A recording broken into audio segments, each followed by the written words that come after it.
రంగారావు గారు మీకు ఎప్పుడు ఎక్కడ పరిచయం? ఆయనతో చేసిన సినిమా ఏంటి పరిస్థితి?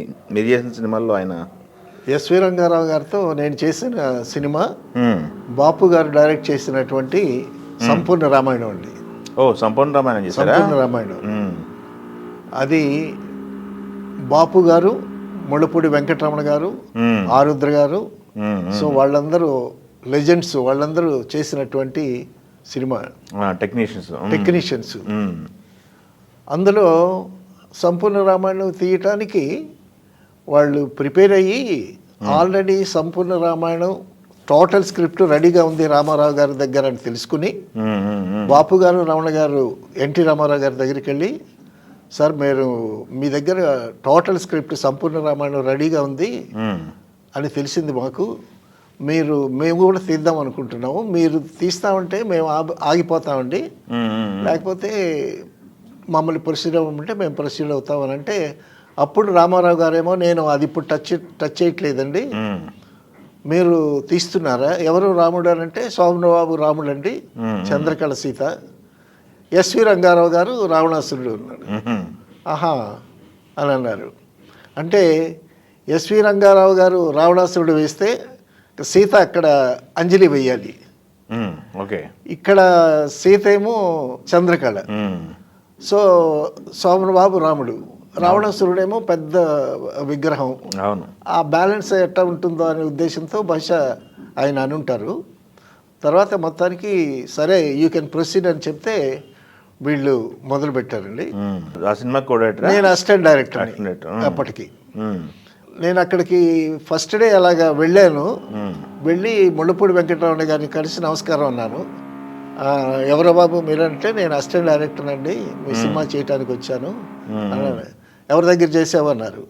విశ్వనాథ్ గారి దగ్గర చేశానన్నా.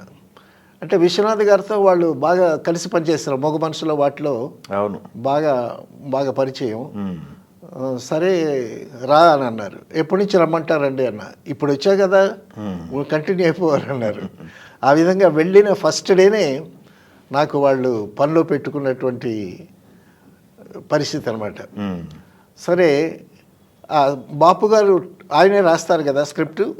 సో ఆ స్క్రిప్ట్ చూసి నేను డైలాగులు ఎస్వి రంగారావు గారికి, తర్వాత శోభన్ బాబు రాముడికి, చంద్రకళకి, వీళ్ళందరికీ డైలాగ్స్ అన్ని ఫెయిర్ చేసి ఒక ఫైల్ చేసి పంపించడం అనమాట.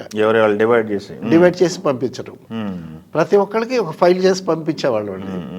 సో ఆ ఫైల్ తీసుకెళ్ళి నన్నే ఇవ్వమన్నారు. శోభన్ బాబు గారు పరిచయం ఆల్రెడీ, అప్పటికే 3 సినిమాలు చేసేవాళ్ళు. సో శోభన్ బాబు గారికి ఫైల్ ఇచ్చాను. తర్వాత చంద్రకళ వాళ్ళ మేకప్ పైన ఎవరో వస్తే అతనికి ఫైల్ ఇచ్చాను. రంగారావు గారికి తీసుకెళ్ళి ఇచ్చాను నేను. తీసుకెళ్ళిస్తే ఎవరైనా నువ్వు అన్నాడు. అంటే సార్ బాపు రమణ గారు పంపించారండి మీ డైలాగు ఫైల్ అండి, ఇదే ఫైల్ తీసుకురా అని ఆయన చూసాడు. చాలా ఉన్నాయి అని అన్నాడు. అని అంటే సార్ రావణాసురుడు కదండి, మీకు డైలాగులు ఎక్కువే ఉంటాయి అన్న. ఎక్కువే ఉంటాయి నాకు తెలుసురా, నువ్వు చెప్పక్కర్లేదు. రంగారావు గారిని సినిమాల్లో చూడటం, ఆయన ఒక పెద్ద జైగంటిక్ పర్సనాలిటీ కదా. సో ఆయన దగ్గరికి నేను వెళ్ళటం ఏంటని భయపడ్డాను. తర్వాత వెళ్ళిన తర్వాత మరింకాస్త భయం అయింది. అట్లా ఉంది ఆయన మాట. భయపెట్టడానికి ఆయన మామూలుగా అని ఉంటారు. డైలాగులు ఫైల్ అండి అదేంటంటే డైలాగులు ఉంటాయి లేవాయా అని అన్నారు. సరే అయిపోయింది, వస్తాను సార్ అని చెప్పేసి వచ్చేసాను. వచ్చిన తర్వాత ఫస్ట్ డే ఎస్వి రంగారావు గారు షూటింగ్కి వచ్చారండి. ఎలా వచ్చారు? చాలా సింపుల్గా వైట్ లుంగి కట్టుకొని, ఒక white cotton shirt, half hands cotton shirt వేసుకొని లోపలికి వచ్చారు. లోపలికి ఎవరయ్యా ఇక్కడ అసిస్టెంట్ డైరెక్టర్ అని అన్నారు. అనేసరికి నేను ఎదురుగా వెళ్ళాను. నమస్కారం అని. ఎవరు నువ్వు అన్నారు. అదేనండి నేను ఫైల్ ఇచ్చాను కదా అసిస్టెంట్ డైరెక్టర్ని. నువ్వా? సీత ఎవరు అని అన్నారు. సీత అంటే చంద్రకళ అండి అని అన్నా. చంద్రకళ అదేవుతుంది, అంజలి కదా సీత అని అన్నాడు ఆయన. లేదండి చంద్రకళ సీత. అదెవరనంటే నాయక్ గారి అమ్మాయి అండి, వాళ్ళ ఫాదర్ పేరు నాయక్ గారు అనమాట. సో ఈ సంపూర్ణ రామాయణ సినిమాలో ఆయన కూడా కాస్త ఇన్వాల్వ్ అయ్యి ఉన్నాడు ఆ కంపెనీలో. ఇంతలోకి చంద్రకళ ఆల్రెడీ మేకప్తో వచ్చేసిందండి. మేకప్తో వచ్చేసి డైరెక్టర్ రంగారావు గారి దగ్గరికి వచ్చి నమస్కారం సార్ అన్న. ఎవరు నువ్వు? సార్ నేను సార్ చంద్రకళని. నువ్వేనా సీతవి? నేనే సీతను.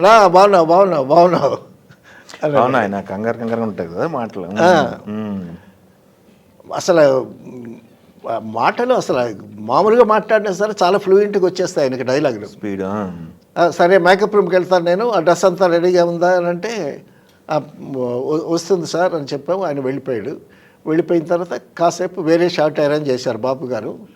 అరేంజ్ చేస్తూ 2-3 షాట్లు అయిన తర్వాత జయకుమార్ గారు మీరు వెళ్ళి రంగారావు గారు రెడీ అయ్యారేమో చూడండి అని అన్నాడు. అని అనేసరికి నేను మేకప్ రూమ్కి వెళ్ళాను. మేకప్ రూమ్కి వెళ్ళి ఇట డోరు నాక్ చేయకుండా, అసలు సినిమాల్లో చూసాం ఆయన ఒక రాక్షసుడిగా, ఒక ఘటోద్గజుడిగా, ఒక గంభీరమైనటువంటి క్యారెక్టర్లో చూసాం కదా. ఆయన దగ్గరికి వెళ్ళటానికి భయం. నెమ్మదిగా ఇట్లా డోర్ తెరిచానండి.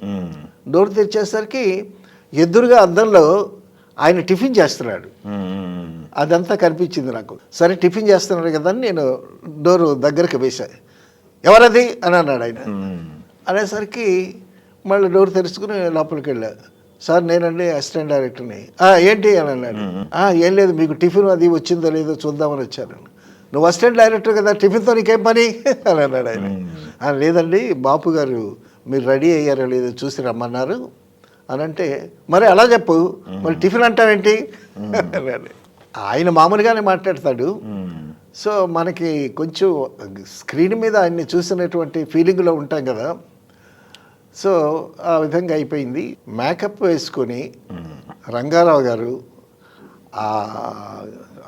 గిగ్గు పెట్టుకొని ఆ గెటప్లో ఫ్లోర్లోకి వస్తూ ఉంటే బాపు గారు రమణ గారు కాదు, అందరూ సెట్లో అందరూ అలాగ నిశ్చేష్టులై చూస్తున్నారనమాట. అంత అద్భుతమైనటువంటి ఎంట్రీ అయింది. అందులో ఆ గెటప్లో, అందులో రావణాసుడు గెటప్ కదా, ఆ గెటప్లో అసలు కన్నార్పకుండా చూసామన్నమాట.